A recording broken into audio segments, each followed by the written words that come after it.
I'm a game changer. I'm a risk taker. Good afternoon, everyone. We are Team Shoes from Raffles Girls' School, consisting of myself, Kang Wendelin, team captain and in charge of hardware, Hawan Sin, in charge of hardware, and Angela Pilago and Tan Euro, both in charge of software. Today, we'll be going over the hardware and software elements of our robot and our strategies. Lastly, we will also be reflecting on certain challenges we faced in the preparation for this competition.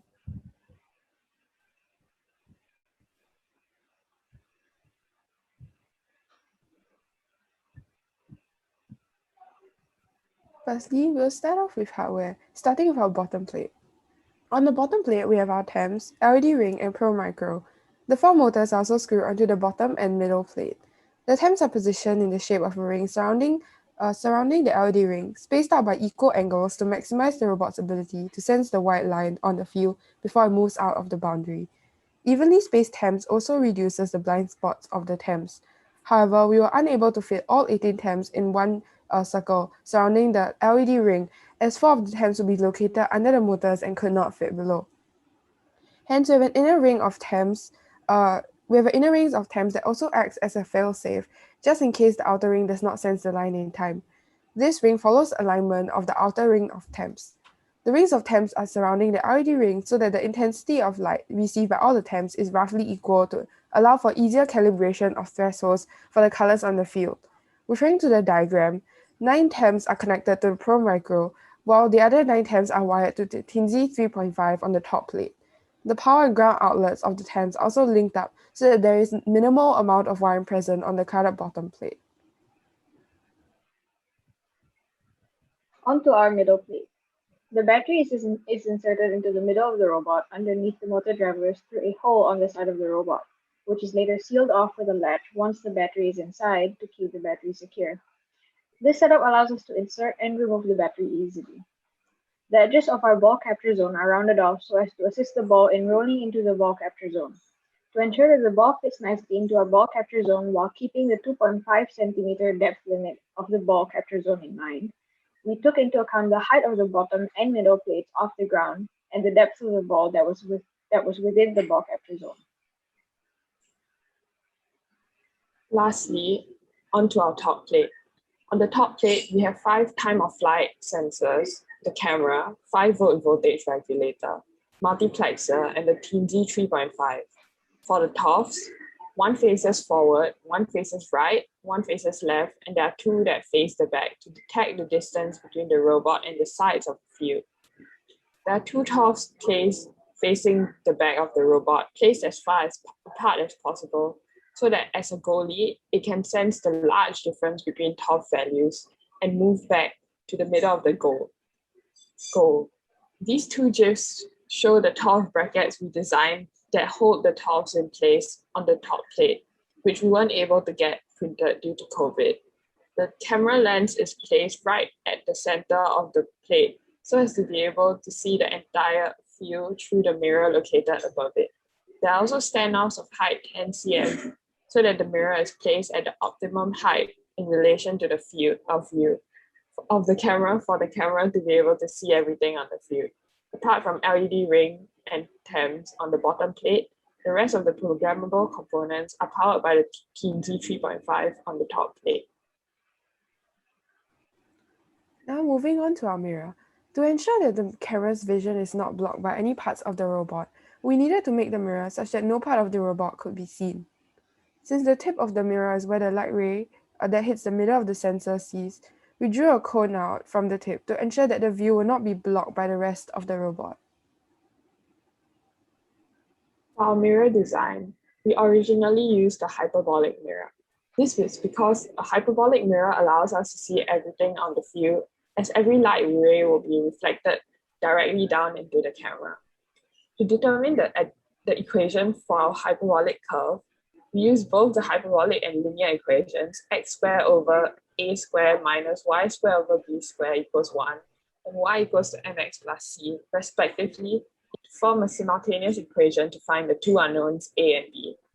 To get these equations, we took x as the height from the camera to the top of the mirror, and y as the radius of the mirror. You can see in the diagram on the right we also calculated theta from the camera's FOV.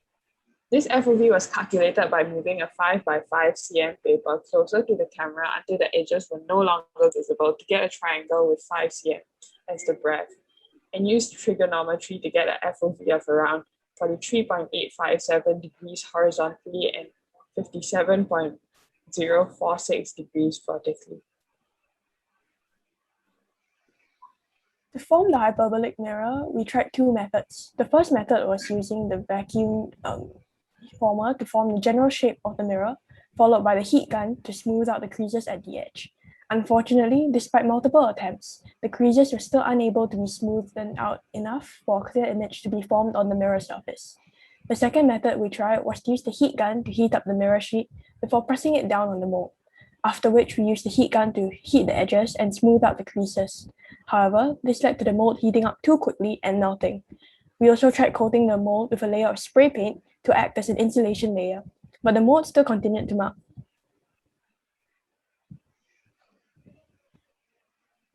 As our attempts to make the original hyperbolic mirror were not successful, we decided the next best thing would be to create a conical mirror.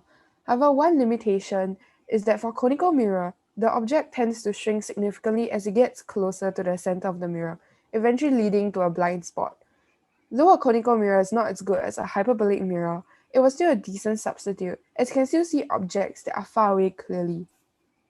For this conical mirror, we used Cricut to cut out a sector of the circle, which we stuck onto the mount to form a circle. Wrong.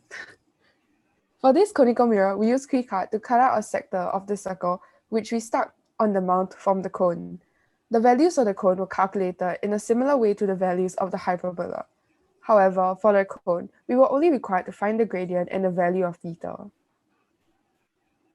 While the first cone mirror was successfully made, upon testing, we realized that while the mirror is able to see the goal from the other end of the field, it was unable to see the ball when it was close to it. This was a major design flaw. Thus, we got to creating a new mirror. The original mirror that was flawed was calculated for the mirror to see to infinity, but this created a major blind spot. Thus, we decreased the gradient of the mirror such that the robot can see the ball when it's close to it to have the smallest possible gradient. We changed the distance from infinity to the diagonal distance from one end of the field to the other, since that is the maximum distance that the robot needs to see in order to play the game. And this was the final version of the mirror we went with.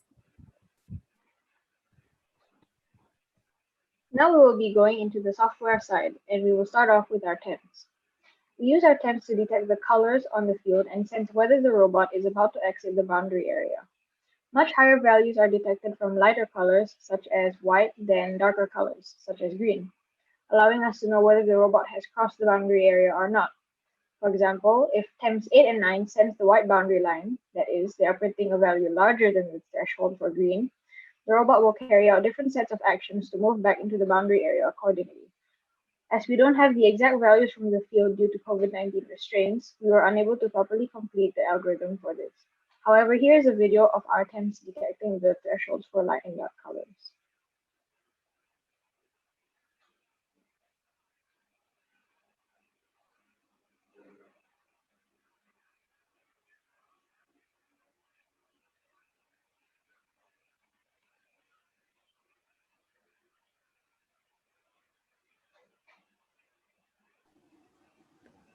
Moving on to our motors.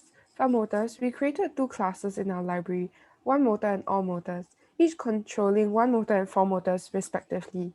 The function one move under one motor only takes in speed as the parameter, while the function all move under all motors takes in two parameters, speed and angle.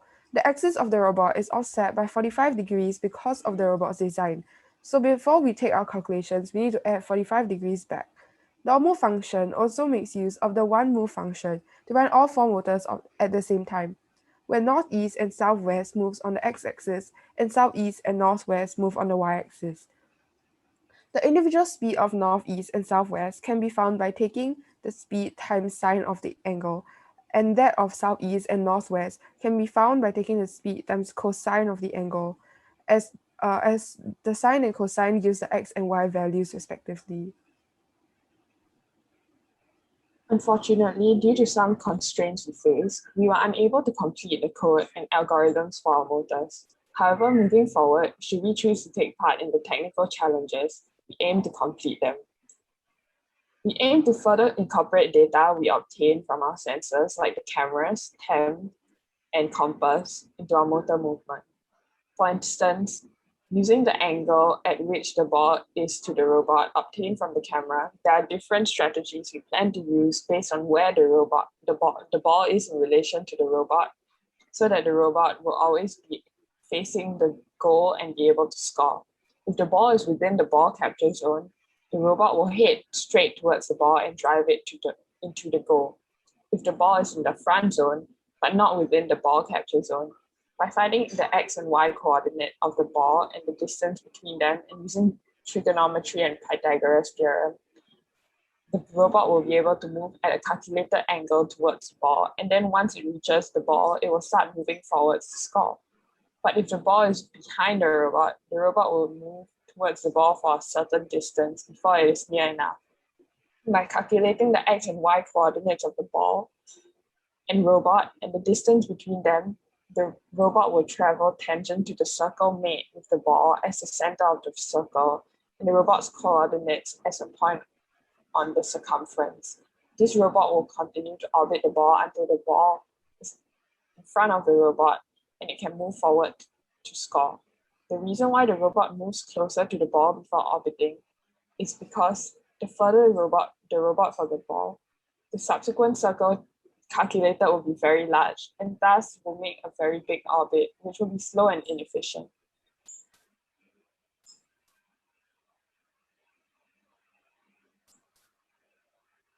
Next, we will be talking about our compass.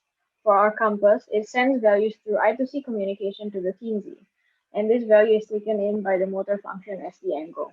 Our compass is calibrated to have 0 facing the front or towards the opponent's goal, and when the value sent back to the teensy is not 0, the robot will turn back to 0 facing the opponent's own goal. Next, we have our TOFs. We use 5 TOFs to detect the distance between the robot and the 4 sides of the field. As we know the maximum length and breadth of the field to be 243 cm and 182 cm respectively, by taking the bottom left corner of the field as origin, we can calculate the position of the bot. The robot's confidence of its position varies as it depends on whether the TOFs are being obstructed, which will cause the value of the TOFs when added up to not equate to the length or breadth of the field. Based on the amount of variance, a zone in which the bot is in is created, and the size of this zone determines the robot's confidence. For example, if the robot's left and right TOFs have values that add up to 182, the robot is 100% confident in its x coordinate. But if the robot is blocked and the left and right distances only equate to 82, the range of the zone is enlarged to 100 cm. The robot is then less sure of its x coordinate and has a lower confidence. Thus, we can calculate the robot's x and y confidence as 1 minus the zone divided by 182 or 243. And we invert it because we want the confidence to be 1 when 100% confident, and 0 when 0% confident. This confidence was to be used to change the speed and angle of our robot's movement based on how confident the robot is that it's not near boundary lines or obstructions. If the robot is blocked in the x-axis, its x confidence is lower. It should move slower in the x-axis, which changes the angle of movement to be smaller so that it does not crash into objects or go out of bounds during gameplay. And if it's confident, the robot can move faster or at an optimal speed without fear of compromising its movement.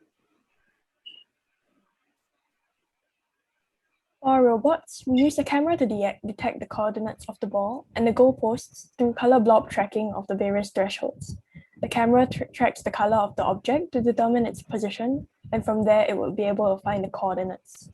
As you are unable to bring home the goalposts, for this demonstration, it will be done with blue and yellow paper as a makeshift. Once the camera senses the object, it tracks its coordinates and prints it onto the serial monitor.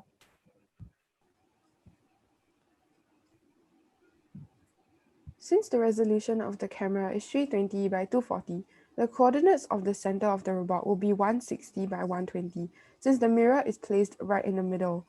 Knowing these coordinates and the coordinates of the ball or goal, we can find the distance the robot needs to travel in the x-axis and y-axis. Using the x and y distance, we are able to find the angle the robot needs to move at using the atan2 function. The distance and the angle the robot needs to move at to reach the ball or goal is sent back to the Team Z via serial communication, and from there, the robot will move in the specified direction towards the ball or goal.